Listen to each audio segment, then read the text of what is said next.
It's the Emit Blackwell Show.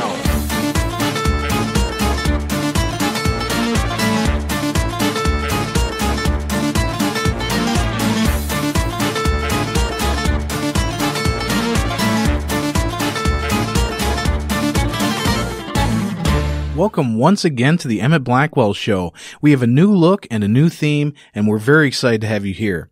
Don't forget to like, share, and subscribe to this channel. Also, you can check me out on Twitter and Facebook by looking up Emit Blackwell or the Emit Blackwell Show. In keeping with our theme to find some of the most intriguing individuals out there, I came across an amazing artist by the name of Michael Ken. His story-driven country music is reflective, fun, and always full of varying emotions. If you are someone who loves music and who loves a story, you will love this artist. He started young by picking up a guitar at the age of 14, but he had been dreaming about becoming a singer-songwriter since he was in diapers. Although he was born with macular degeneration, he has taken a positive attitude towards his music and his life by sharing his talent with the world. His words, his music, and his stories ring true for anyone on the road of life. We are very excited to have Michael Ken on the show. And hi, Michael. How are you doing today? I'm doing great. Hope you are, Emit. I'm doing fantastic. I'm really excited to have you on the show. Just doing all the research and everything on you and listening to your music. I mean, your music alone is incredible. And when you start researching, I went to your bio, checked out your website, and you have a lot more music than what I've been hearing, but it's all really good. So my question, yeah, no problem. Now I've got a question here because I mean, it's not, your music sounds so good. I mean, you started out music at a very young age. Would you mind telling us a little bit about when you started down this path? I started probably at 14 years old, and I learned to play guitar. And in a nutshell, I started playing guitar. My daddy played guitar, and I started, I listened to him sing and play over the years. And then I started playing guitar and singing, and the very first song I ever learned was Lion Eyes from the Eagles. Oh, yeah. Which was a perfect song because it had a bunch of guitar chords and a lot of lyrics. So, I dove into it pretty hard. And, Eagles have been a big inspiration for me over the years anyway. And a lot of my songs, you can hear it in that, you can hear where people come from. And, of course, I got into country, as you said before, I was legally blind. I went to school for the blind, and I'm not blind, but I'm legally blind. So I went to school there, and I got into country music because I met Ronnie Millsap. Oh, yeah. Wow. And he went to school there, and he came back to visit his teachers. And I was there playing the guitar on the porch, and he heard me. And so I went up to, somebody said, Ronnie Millsap's here. So I went up and met him, and he said, you ought to get into country music because your voice, and I always pondered that anyway, but I didn't really step out into it, because I thought I sang rock, when I say rock, I was singing like Eagles and a little bit of Bon Jovi, stuff like that in those days. And, I got into country music and I found Keith Whitley and started doing his stuff, and everybody liked it. They said, your voice fits that sound, so that's where I got started with it, Yeah, and that's one thing that we talked about earlier, too. The fact that you do have macular degeneration, and for anybody out there who's listening, this is a rare type of blindness. It's not complete blindness, but it does really hinder the way that you see. And although this has been a challenge in your life, and I know there's probably been a huge challenge for anybody who has this, what are some of the positive things that have come out of not being able to see clearly but yet hear better? You know what? I learned at a young age that I could hear guitar chords, and I could pick up on the guitar chords and also vocals. I started mimicking people. I'd be like, well, I want to sing like this person. And so it made me almost multi-genre person. I would want to sing like somebody, so I'd change my voice for that. And I think what it was is not being able to see. I actually, there's a gift in that versus, to look at it as a negative is a bad way to look at being legally blind. I think that if you find your strengths in any weakness that you have, which mine was music, I could hear pitches, I could hear tones, I could hear, like guitar chords. I mean, I learned to play. Started tuning guitar by ear, not by using guitar tuners. Mm-hmm. And I think that was a big positive. And then also tones of voices. I think one of my first, I can remember being a kid riding down the road. My mom and Dad would have the Carpenters playing in the car. You know, Karen Carpenter's voice was like amazing anyway, you know, and I'm sure you know who that is. Mm-hmm. Oh, yeah. And she had like a amazing range. And I remember trying to sing like her, mm-hmm. you know, kind of a weird thing, but I could hear she would go deep and she'd go high. And it started training me even before I stepped out on the stage, before ever singing, trying to sing, you know, different, you know, maybe a tenor or a baritone or, you know, that kind of thing. So it actually worked pretty good. But that is the positive, I think, with that. You know, I think that's like when I walk down a hallway in like a hotel room or even backstage, I can hear my boots clicking off the floor, hitting the wall, you know, bouncing back to me. I can hear that sound. A lot of people may not notice that, but I use it as maybe, you know, a way to navigate around, you know, places, you know, so. Yeah. And, you know, kind of a good thing. And a sound guy like me, okay, it's one thing that I have to tell you about your music. I mean, it's very crisp, it's very clean, it's very syncopated, it really sounds good. It's like you take the time to really make sure that everything is where it needs to be. And just your guitar playing alone, I mean, there's a lot of country singers out there who go ahead and they just kind of strum along and pluck along and basically get the same sound as somebody who's on the radio, but yours is very precise and it's very good. And it goes very well with your voice. Yeah. I mean, it's like your guitar and your voice are like one wave. I mean, it really is. It's cool. Well, I appreciate it. You know, the thing is with my guitar playing, when I write a song, okay, to give you an example, I try to make the guitar sound like the full band kind of thing, what I'm going to do. Before I go to the recording studio, I already know what instruments I need there. And I've played live shows before, and 90% of the shows that I play are just me and my guitar. And I've had people come up and say, it sounds like you've got more than one guitar on stage. But what it is the way I play. It's kind of, I try to put in the percussion. You see, acoustic guitar is a percussion instrument anyway. Mm-hmm. And so you want to give it all you've got. I play my guitars really hard. I play mostly Martin guitars. I've got 2 guitars that are Martin guitars, and that's the ones I play 9 times out of 10.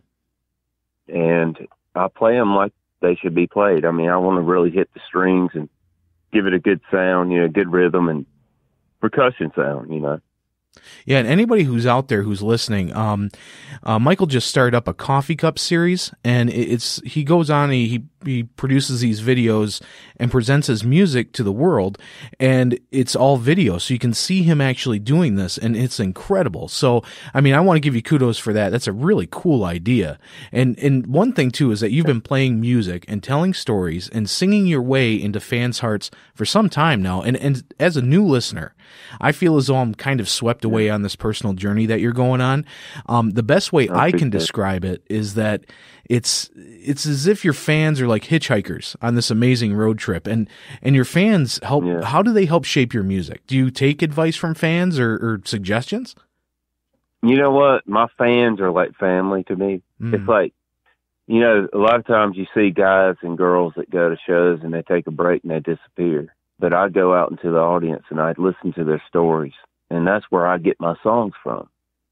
I have so many songs that came from listening to what somebody says. And also, it may not be, you know, the actual story they said, but it gives me an idea. I had one of my songs called Big Time. It's on Seein Again album. And it was, I went to the hospital. I had some, you know, routine checkups and stuff. So they had to do blood work, and this gentleman was telling me, he was reading the paper, and he was saying, this dude thinks he's big time. He thinks he's big time. And I thought, you know, that sounds like a song. So I made a song around that. But I get into my fans, and I like to go out and talk to people. I don't like to, when I'm playing live, I don't like go backstage. I don't care for that. I want to meet people that's out there. And I'll tell you one reason. is because when I was opening up with Travis Tritt, some other people, some big entertainers, Earl Thomas Collins was a personal friend of mine that passed away recently. I loved him to death. He was a great guy. And, you know, when I go out and talk to these people, you know, I want to go out and see them because I can't see them from the stage. A lot of people won't get that, but I can't see them because I'm legally blind. You know what I mean? Yeah. So I know they're there, but I don't really know who's out there. So if I walk out in the crowd and talk to them, then I see who they are. Mm-hmm. And I like to meet them, and I've made some friends from doing that. And I'll sit down and talk to them for a little bit. You know, what's your story? You know, I'll say, like, what do you do for a living? You know, things like that. Wow. And that's that feeds my energy, you know, to do that, and that's where I get a lot of my songs from. Yeah, it definitely shows. I mean, in one song, okay, and this is one of those songs that really pulls listeners in. It personally pulled me in quite a bit too when I first heard it. It's that song that's kind of is in everybody's heart. Anybody who's out there who's searching and trying to make their hobbies more of a passion in their life, or you know, vice versa, they want to do this full time.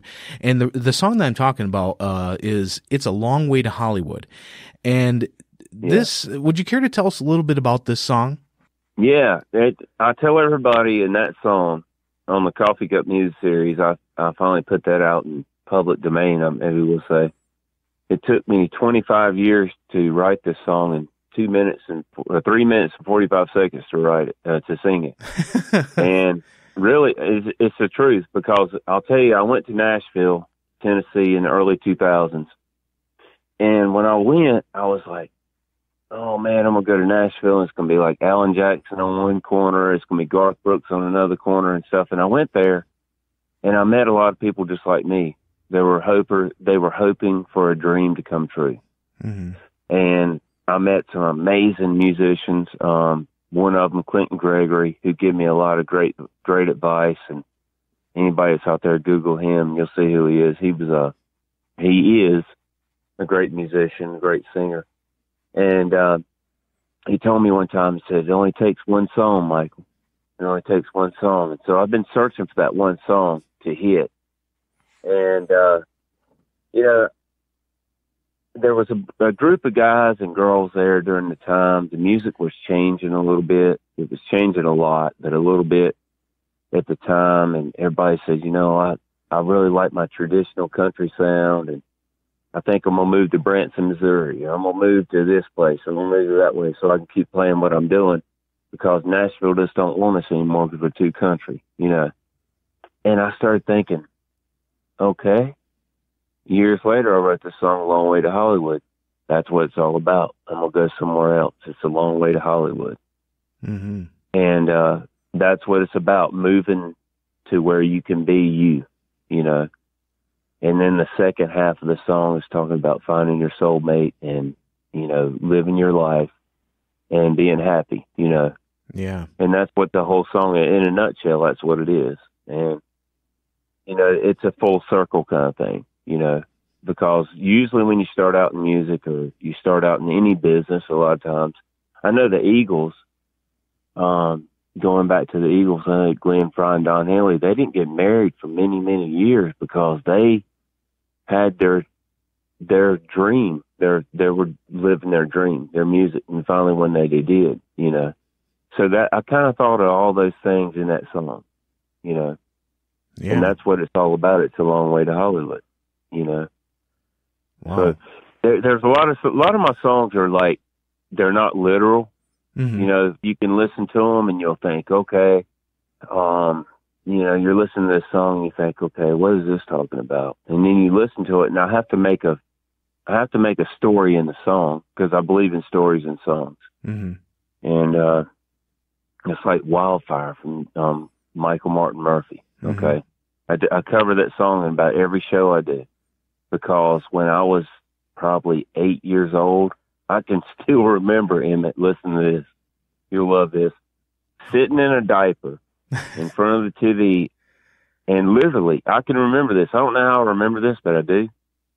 Seeing this dude with long blonde hair and a beard, it looked like this wild cowboy, come on stage and sing Wildfire. And it was on the American Bandstand. Oh, yeah. You remember that show? Yeah, American Bandstand. I remember seeing him on that, and I was like going, I want to do that one day, but I was 8 years old. I'm thinking, I don't even play the guitar, but I still remember that, and that was one of my first singer-songwriters I seen singing and playing. And so I always cover that song. And what was cool, the last show I played, a girl out of the blue, didn't know me from anybody, wanted to know if I could sing Wildfire. And I'm thinking, do you think? So, yeah, I played it. Well, that's great. But yeah, it is a journey, and it's a good thing. And it's got its ups and downs. It's almost like this business you're into. It's hurry up and wait kind of thing, Yeah, it's an amazing song. It's an amazing story, and we're going to take a listen to that right now. This is It's a Long Way to Hollywood by Michael Ken.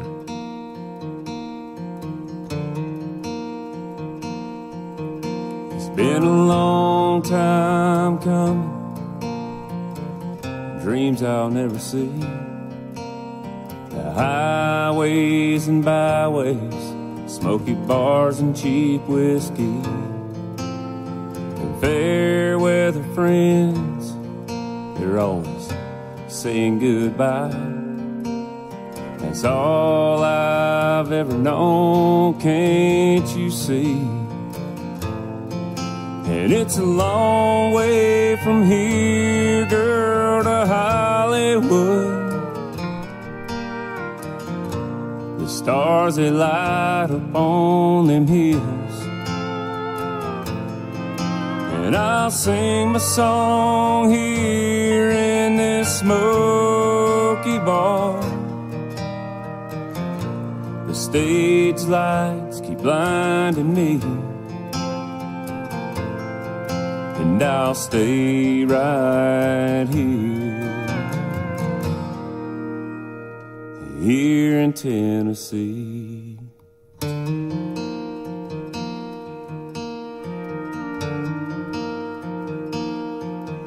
Now I got a good woman, we have some real good times.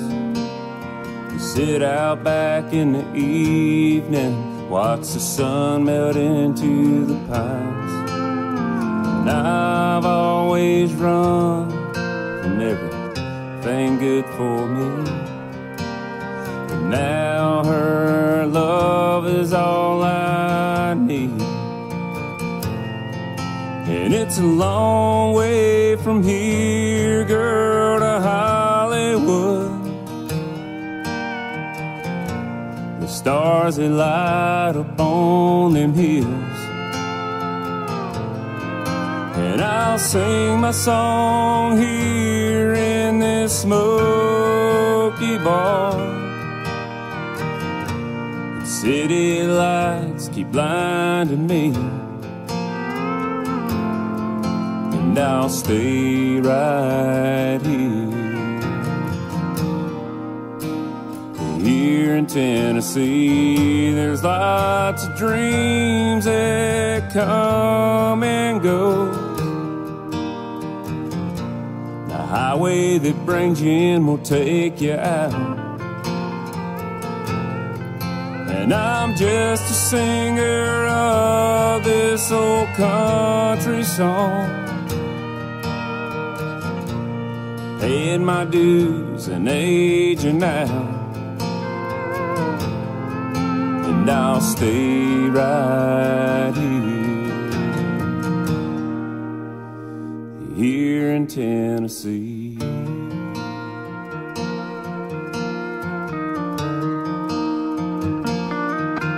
And it's a long way from here, girl, to Hollywood.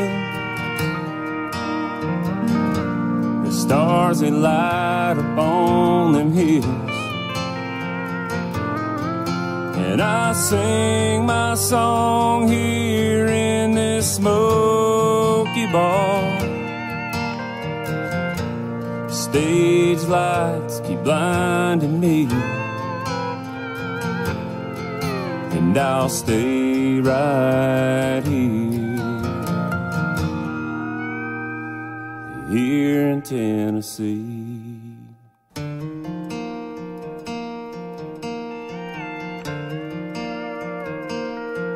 All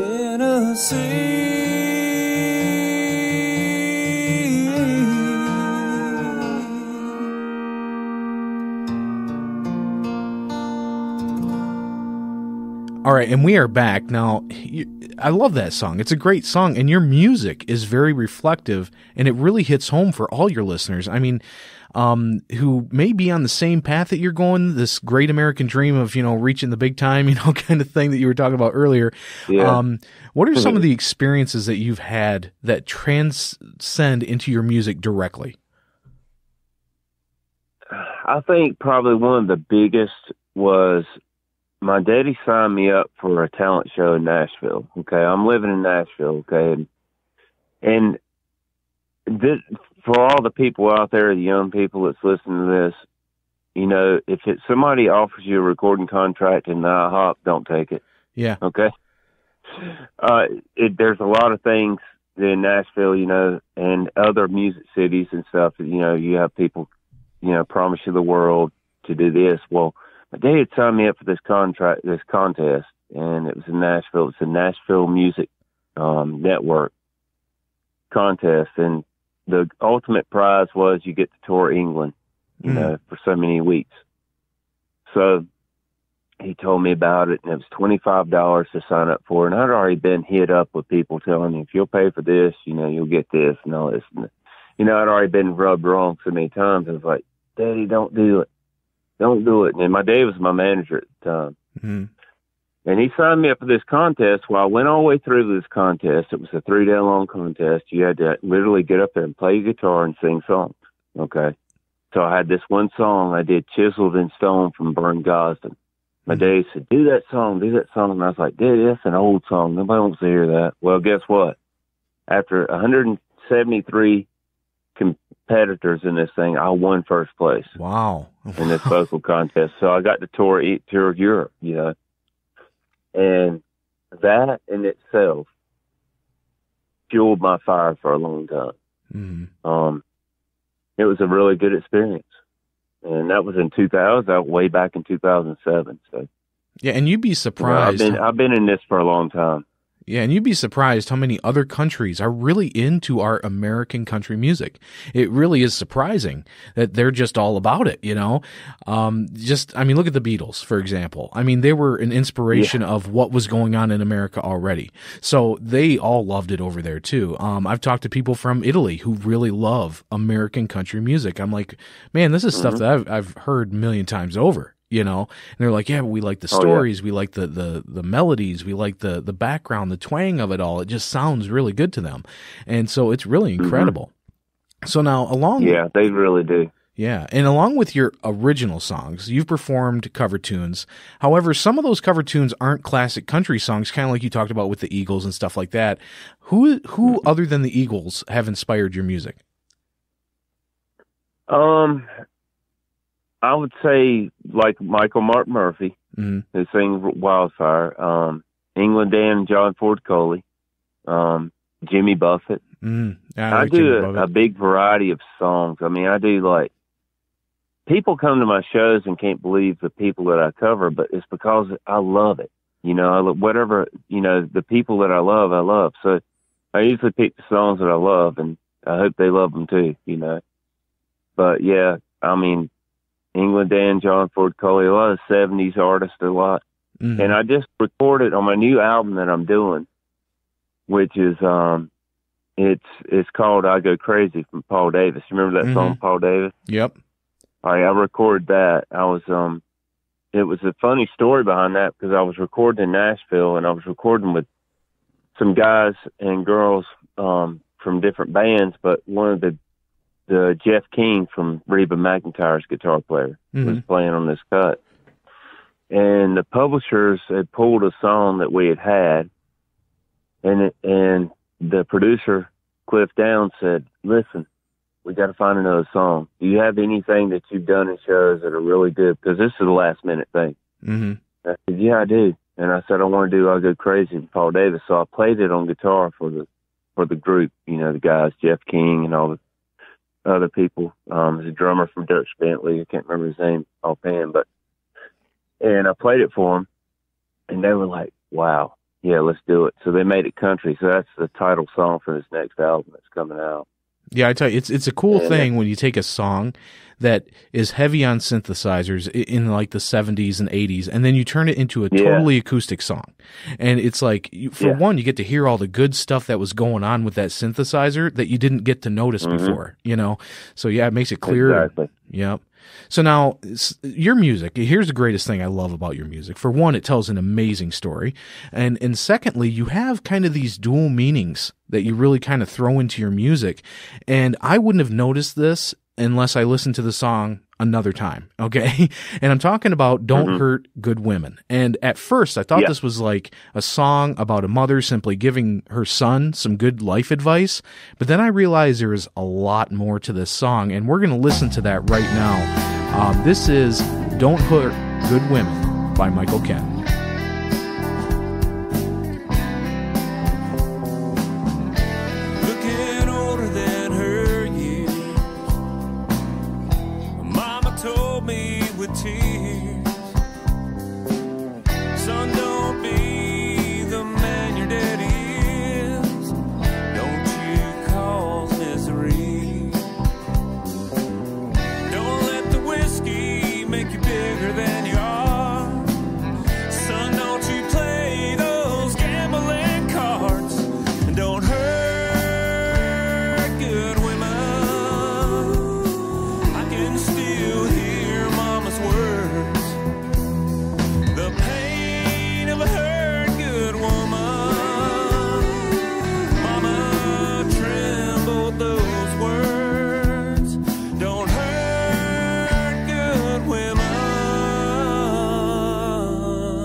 If we have to wake alone, don't lock us in a house, it's not a home. Don't make us property with the words I do. Give us a chance to love you. Don't hurt good women. I can still hear mama's words from the pain of a hurt good woman. Mama trembled those words. Don't hurt good women.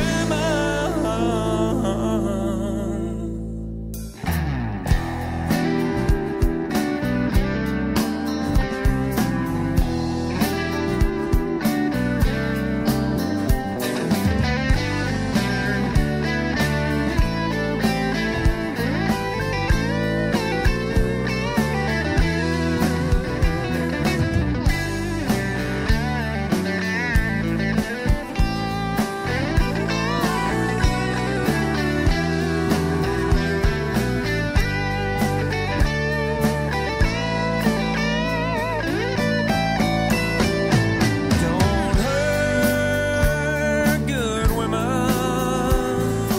I can still hear mama's words from the pain of a hurt good woman. Mama trembled those words. Don't hurt good women.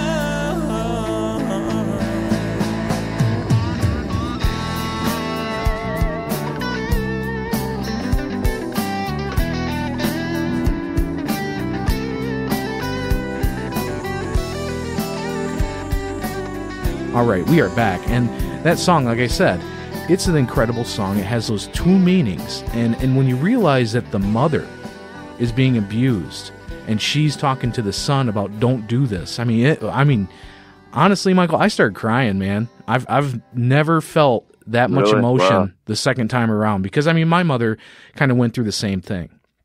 And it was like, yeah, it really hit home with me.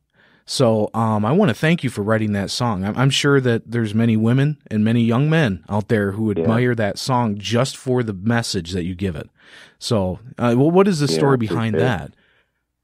All right, the story behind that, a guy that I've written songs for a couple of years with, his mom and he's actually my manager now. Actually, he took up a management position. His mom went through that, and so we sit down and crafted that song out, and it was very emotional time listening to it. You know, we were writing the lyrics for it, and it's a good song. And exactly, and the dual meaning to it is basically that: don't hurt good women. You know, and all women are good, obviously. You know, but don't do that to people. You know, you don't do those kind of things. I mean, it's just a bad thing to do. You know, and the gambling and the drinking and the just putting them through hell, literally. You know. Yeah, and that's one thing too with country music that I've noticed over the years is that country music, and a lot of people can take this the way that they want, okay? A lot of people who say, "Oh, I don't listen to country music because it's just so misogynistic." It's like, well, you have to understand one thing. They're all about putting a woman on a pedestal. You know what I'm saying? They're all about taking the woman and treating her the best that she can be treated, because that's just the value of the country life. And that kind of reverberates and when it comes to like the relationships that you've had in your life, do you kind of put the woman up on the pedestal as well because you know that value?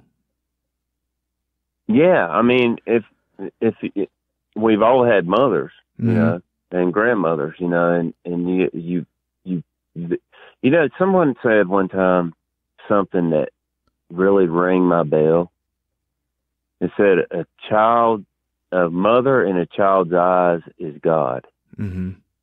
You know, so if you think deeply about that, I mean, that's heavy stuff. You know, a mother can be really good or they can be really bad, but the thing is, in the eyes of a child, that mother's going to be God, you know. And that being said, when you go back to Don't Hurt Good Women, you know, that song, there's a lot of stuff in there. And a lot of my songs are hidden meanings. I have a lot of songs that are not literal, but they are literal, if that makes any sense to you. Yeah, it makes some sense, yeah. Sometimes people can draw what they want from the song, you know what I mean? And that's what you want to do. I mean, I feel like, you know, that's what makes a good song is, you know, we take it to where we, you know, where it meets us, you know. Some songs tell a literal story, but some of them you kind of, like you said, is half and half, you know? Yeah, definitely. Now, you've been playing for a while. You've started up this Coffee Cup series, and I really enjoy it. And when it comes to the life experiences that you've had, okay, when it comes to somebody just getting started, say, for example, you were to be able to talk to somebody who is just picking up a guitar today, what advice would you give them? The advice I would give them is to be yourself, number one. Never, ever be somebody you're not, because you'll always burn out. You know, a lot of people don't know this about me. I'm literally a cowboy. The life that I live, my daddy made a statement to somebody one time in an interview. He said, you know, you see him on stage with a cowboy hat, well, that's what he looks like when he's walking through the streets. I mean, you know, you have to be yourself. You don't want to be, you know, like you know, like you go on Broadway and you dress up in a costume. You have to be yourself, and if you're yourself, you'll last for a long time. I've been doing this for like 20 years, full time, and I got my first gig. I had it. The funny thing is, I had a cousin of mine that we were like brothers, and we were the same age, and he died at 34 years old, and from an aneurysm of the aorta. And he was my biggest fan, my biggest pusher. He was like, he begged me to go to Nashville for years before I did. He said, "You've got to go, man. You'll make it big in music. You got to go." I wouldn't go. I was afraid, to be honest with you. I was intimidated. I didn't know if I could do it. You know, one of them things, like, you know, the truth is, that's the way life is. You know, you don't know, and sometimes you're scared to do it. But when he died, I did. You know, when he did, when he passed away from an aneurysm or aorta, and that was to go back to the being yourself. I went as I was, and I got an opening night for Travis Tritt. Wow. And I thought it was a joke. From my local band, I thought it was my drummer playing a trick on me. And I got a call. I was at the School for the Blind, getting some ladder training on some stuff. Mm-hmm. And because I taught guitar. I was a guitar instructor. And I went down there I was going to start a business, and I needed to get a grant. And so I went down there to have some stuff done. And I got a call while I was there. And a guy called from a production company and wanted to know if I wanted to open for Travis Tritt. And I thought it was my drummer joking. So I hung up on the guy, went back to my studies. He called back the next day and said, "Listen, man, I'm serious. Do you want to open up? We got your name from so-and-so in your town." And, you know, and the thing they liked about it was I could play the guitar and sing. Just me and my guitar, no band. Mm-hmm. And it was easy to get you on stage and get you off stage. And that's how it worked. And so I said, "Yeah, I'll do it." So he said, "Okay, be here on Saturday night." This was on Thursday, right? Mm-hmm. So I'm like, "Oh, wow." So I was like, I got to get a show up. And so I got it up. And from then on, it took off.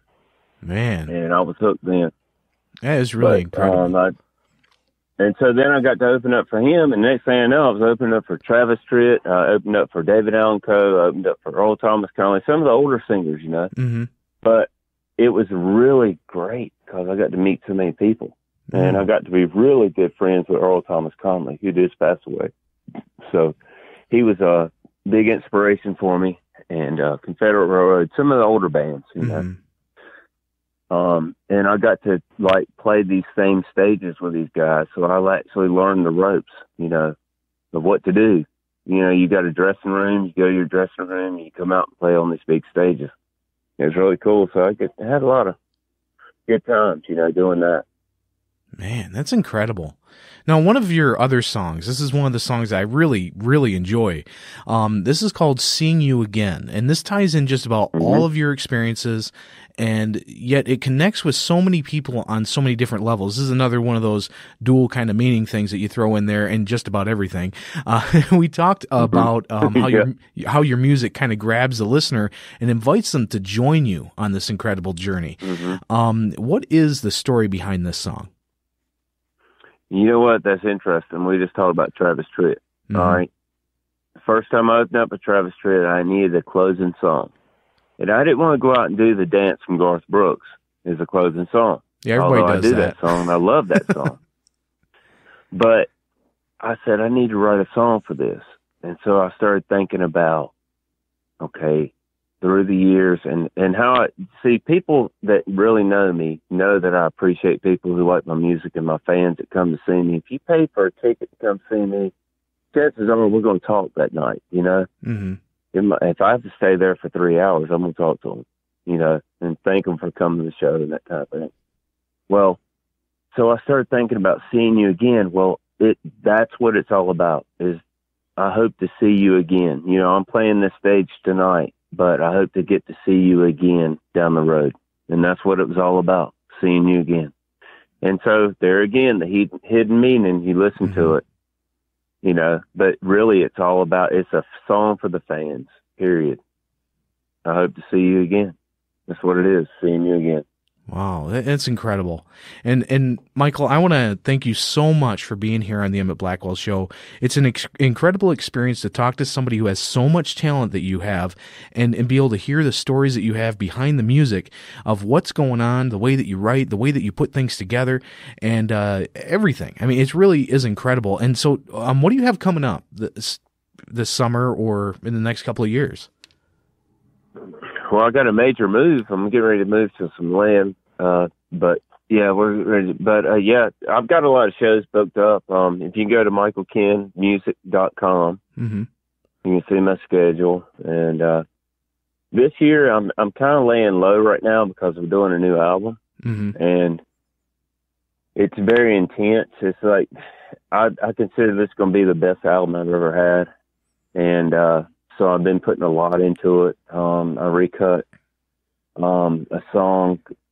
Is It Rainy at Your House on that album, and I Go Crazy is the title song. And I've got another song I wanted to mention, When I Come Home, is probably one of the best songs I've ever written. And if you hadn't heard that song, check that out. It's on the Living on Borrowed Time album. It's a song I wrote on my first album. And my first album was done in 2005. That's how long ago it was. Wow. You know, you write this bunch of songs, you know. You write all these songs, and you don't really get a lot of response from these songs during that time. Well, this is a song that was written about a couple. Like I told you, I taught guitar when I first went into music, and I was teaching guitar. And long story short, I used to have the students come over, and their parents would come in, and I'd meet their parents. The parents were like, did different jobs. This one lady she was a dispatcher.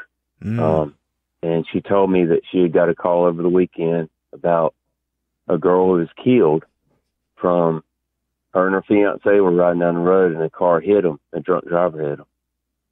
And I had this music for this incredible song laid out. I didn't have any lyrics for it. And when I come from that song. So if you check it out, it's on the website, michaelken.com. You can hear it on Reverb Nation, also under Michael Ken. You know, but it's we're recutting that song. Wow. So I tell you, that's one thing, very Michael. Powerful song. That's one thing, Michael, that you've done, which is just so astonishing to me, is the fact that you don't even know this person that was killed in this car accident. Yet you've immortalized them inside of a song. I mean, it's like if anybody out there who just passes away, any one of the listeners, and I know I think about my mortality all the time. To get a eulogy is one thing. To get a song written about you and you don't even know that person, that's some powerful stuff. And that's incredible what you do. Well, I appreciate it. It's just, you know, I think that's what music's for. It's a vehicle, you know, and that's what we're here for. You know, you take the song Go Rest High on the Mountain from Vince Gill. That was written about his brother and Keith Whitley. You know, that's a song that I've done. I hate to do funerals, but I do them because I need to, and I've done that song in funerals before because it touches everybody's life, you know. And that's what it's all about. We as songwriters, that's what we're here for, is to honor people's lives. I think, in my personal opinion, we're to honor everyone, you know, whoever they are, where they come from, don't matter what race they are, what it is. You know, that's what we're here to do that. That's what I think music's for, you know. So, well, I want to. That song right there is a powerful song. Yeah, it is a very powerful song. I want to thank you again for being here on the show. It was incredible having you on. Thank you, Emit, man. I appreciate it. Appreciate you having me too, and I really stay in touch with me too. Yeah, no problem. Definitely. And you know what? When that new album comes out, send me an email because I really want to check this out. And we definitely would like to see you again. And we're going to close out the show with that very song. So this is Michael Ken. Oh, yeah. Seeing You Again. It's been great being with you tonight. This is my last song. This is just for you. Seeing you again.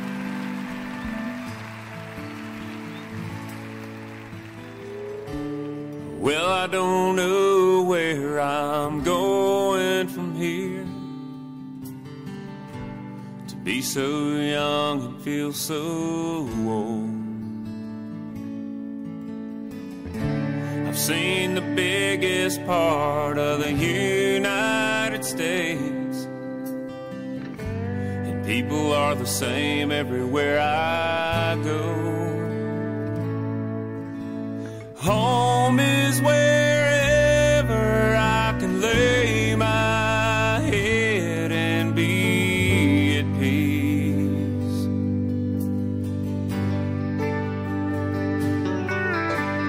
Home is wherever I can lay my head and I can dream of seeing you again.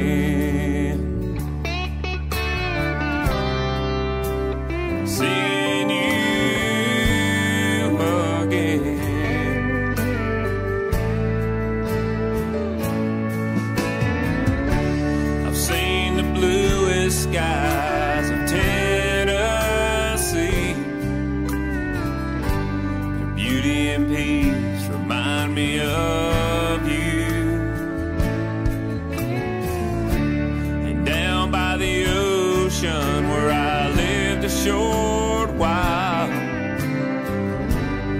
I thought I might find you. Now home is wherever I can lay my head and be at peace.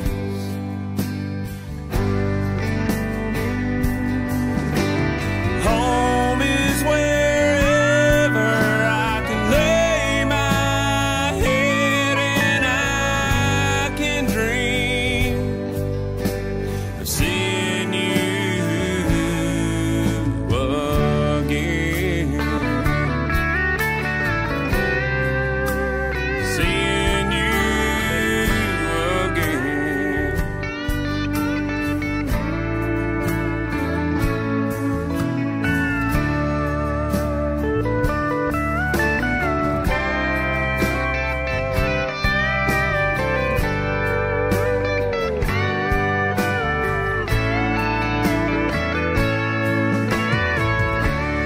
No, I don't know where I'm going from here.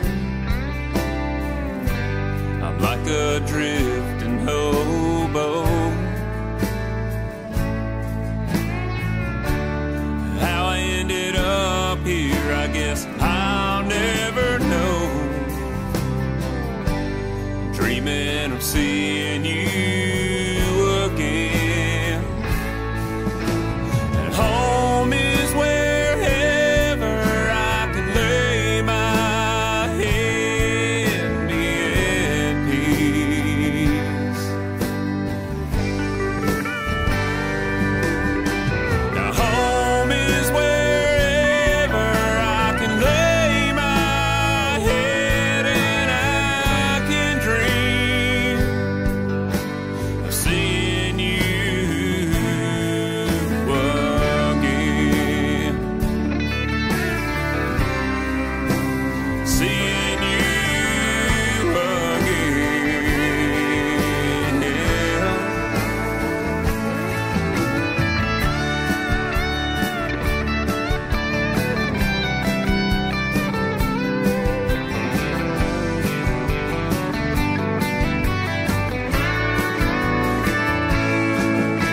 Now home is wherever I can lay my head and be at peace.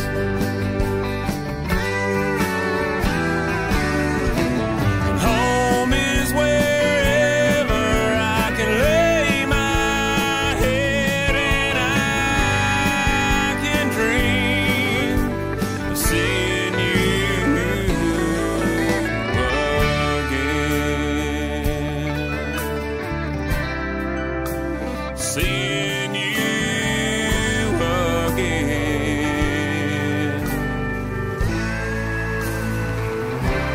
Good night.